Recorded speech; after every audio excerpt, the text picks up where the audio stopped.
আসসালামু আলাইকুম ভিউয়ার্স, আজকে আমরা দেখব কিভাবে আমরা ফটোশপে ড্রপ শ্যাডো ক্রিয়েট করব, টেক্সট অ্যান্ড অবজেক্ট। চলুন, আমি এখানে একটা টেক্সট লিখলাম, টেক্সটটা সিলেক্ট করলাম।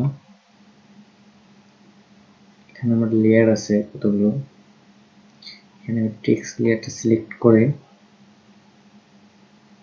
এই লেয়ার বাটনের অ্যাড লেয়ার স্টাইলে যাব।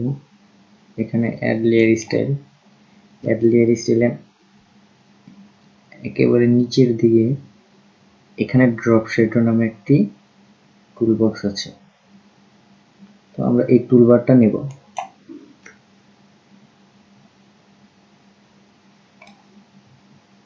এই যে আমরা দেখতে পাচ্ছি টুলবারটা নেওয়ার সাথে সাথে, সিলেক্ট করার সাথে সাথে আমাদের এখানে ড্রপ শ্যাডো ক্রিয়েট হয়ে গেছে।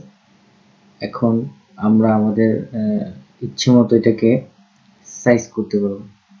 এখানে সাইজ, এটা হচ্ছে ডিস্টেন্স, কতটুকু ডিস্টেন্স দেব, এটা হচ্ছে অ্যাঙ্গেল,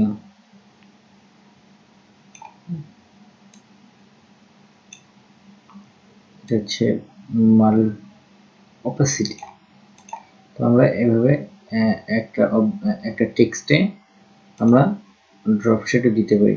এখানে কোয়ালিটি আছে আমাদের, আমরা এই কোয়ালিটিটা আমরা চুজ করে দেব। আমাদের কাজের প্রয়োজন অনুযায়ী আমরা কোয়ালিটিটা নেব। আমরা এখানে ভিন্ন ভিন্ন কোয়ালিটি পাচ্ছি। সাধারণত আমরা এটাই আমরা ব্যবহার করে থাকি। একটু অপাসিটি কমায় দিচ্ছি, দেখতে যেন একটু ভালো লাগে। একটু ডিস্টেন্স কমায় দিচ্ছি।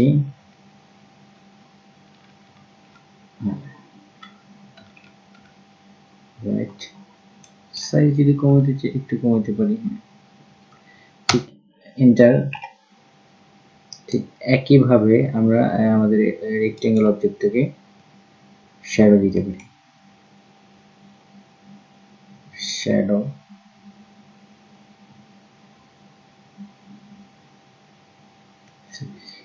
রেক্টেঙ্গেলে দেখা যাচ্ছে এখানে নরমাল, সেম থিং, 6